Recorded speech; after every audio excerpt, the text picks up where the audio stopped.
Hello students, this is worksheet number 77 for class 10th. First of all you will write date 28 January 2021.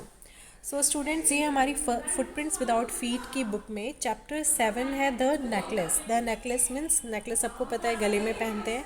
तो उस chapter की यहाँ पर आपको स्टोरी दी हुई है समरी में और इसके कुछ क्वेश्चंस हैं जिनके आंसर्स आपको उसमें लिखने हैं. तो पहले हम इसको पढ़ते हैं. This story is about a woman Matilda Loisel. ये कहानी एक औरत की है जिसका नाम होता है मटिल्डा लॉयज़ल, जिसका जन्म क्लर्क की फैमिली में होता है but does not know how to live with in her means. लेकिन घर में जो प्रॉब्लम्स होती हैं, जैसे वो लोग इतने रिच नहीं थे तो उनको छोटी छोटी चीज़ों में कॉम्प्रोमाइज़ करना पड़ता था. She aspires to live a lavish lifestyle. वो हमेशा से ये सोचा करती थी कि मेरी ज़िंदगी जो थोड़ी लग्जरियस तरीके से मैं जीऊँ, आरामदायक जीवन हो. Her husband is a clerk who can not afford to fulfil her all her demands. उसका हस्बैंड भी क्लर्क था जो कि उसकी सारी डिमांड्स को पूरा कर नहीं सकता था. One day in order to attend a party hosted by her husband's boss. तो एक दिन एक पार्टी उन्हें अटेंड करनी थी जो कि उसके हस्बैंड के बॉस ने ऑर्गेनाइज़ की थी. Loisel decides to borrow a necklace from her rich friend madam Forestier. अब लॉयज़ल के पास नेकलेस नहीं था तो उसने अपनी एक अमीर दोस्त मैडम फॉरेस्ट्रियर से एक नेकलेस थोड़े टाइम के लिए उधार ले लिया. Matilda's husband manages to buy a new dress for the party. Matilda के हस्बैंड ने उसको एक नई ड्रेस तो दिला दी थी लेकिन ज्वेलरी कुछ नहीं मिली थी तो उसने अपनी फ्रेंड से ले ली थी. She looks very pretty in her new dress and the diamond necklace. वो बहुत सुंदर लग रही थी उस न्यू ड्रेस में और जो डायमंड का नेकलेस उसने अपनी फ्रेंड से लिया था. On her way back home, जब वो वापस पार्टी से घर आ रहे थे, she realizes that the necklace is missing. तब उसने रियलाइज़ किया कि वो नेकलेस खो गया है. Matilda and her husband spend all their fortunes and borrowings to buy a similar necklace which cost them a fortune. अब मटिल्डा ने और उसके हस्बैंड ने अपना जितना भी उनके पास जमा पूंजी थी या उन्होंने उधार लिया, कर्ज़ा लिया, तो वो सब करके उन्होंने एक सिमिलर नेकलेस, बिल्कुल सेम टू सेम नेकलेस ले लिया और उसको अपनी फ्रेंड को उसने रिटर्न कर दिया क्योंकि वो जो सिर्फ फ्रेंड से लिया था वो खो चुका था. After that they have live frugally to save money so that they could repay the loan. उसके बाद से उनकी लाइफ पूरी चेंज हो गई. अब वो उस उधार को चुकता करने के लिए उन्होंने बहुत ही ज़्यादा उनको मेहनत करनी पड़ी. It takes about 10 years of hard work and lots of sacrifices before they are able to repay all their loans. और इसको रिपे करने में वो जो जितना भी उनके ऊपर कर्ज था उस सबको रिपे करने में उन्हें 10 साल लग गए. उन्होंने बहुत ज़्यादा कड़ी मेहनत की, बहुत ज़्यादा बलिदान दिया, सेक्रीफाइसेस किए हर तरीके से उस लोन को चुकाने में.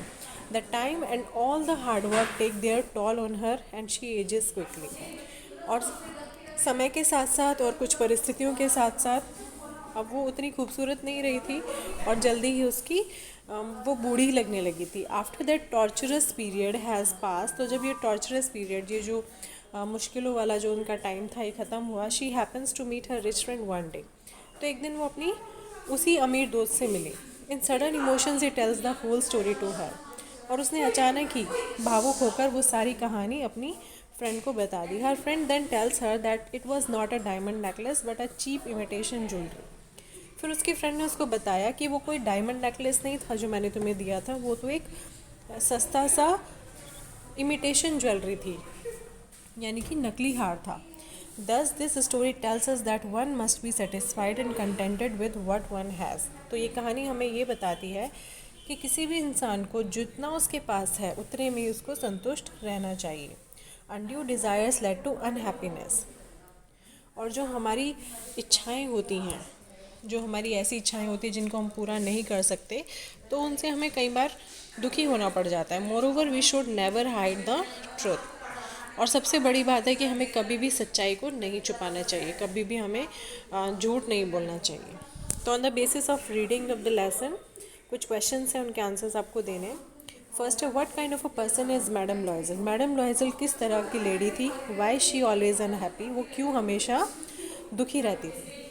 सेकेंड है, what was the cause of Matilda's ruin. Matilda के विनाश का कारण, जो उनकी लाइफ पूरी चेंज हो गई थी, उसका कारण क्या था. How could she has avoided it, और उसने किस तरीके से उसको अवॉइड किया, किस तरीके से वो उस प्रॉब्लम से बाहर निकल पाए. थर्ड है Matilda loved to party, but once when she was invited to party, she didn't want to go. Why? Matilda party पसंद करती थी, लेकिन जब उसको एक पार्टी में इनवाइट किया गया तो उसमें वो जाना नहीं चाहती थी. क्यों नहीं जाना चाहती थी, ये आपको बताना है. फोर्थ है how did mister and madam लॉयजल replace the necklace, उन दोनों ने वो नेकलेस कैसे रिप्लेस किया. फिर फिफ्थ है why did madam लॉयजल live a miserable life for 10 years, 10 साल तक वो कैसे दुख भरा जीवन उसने बिताया, क्यों बिताया, उसका रीज़न आपको बताना है. और सिक्स क्वेश्चन है had Matilda confess to the loss of the borrowed necklace before her friend, she might have escape the misery she and her husband had to undergo.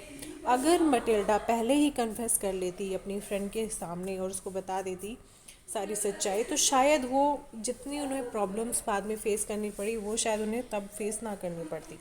Analyse the importance of confessing to our mistakes courageously.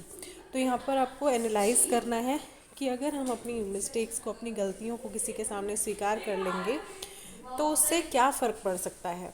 तो ये आपको 100 to 120 words में लिखना है. और last question है the course of madam Loisel's life change due to the necklace. पूरी life madam Loisel की चेंज हो गई थी उस नेकलेस की वजह से, कैसे और क्यों. ये आंसर आपको 100 to 120 वर्ड्स में देना है. इसमें पूरी समरी आ जाएगी कि एक नेकलेस की वजह से कैसे उसकी लाइफ पूरी तरह से चेंज हो गई. तो बहुत ध्यान से आज की वर्कशीट करनी है. चैप्टर एक बार अपनी बुक में से भी रीड करेंगे और फिर इस वर्कशीट को करेंगे. Thank you.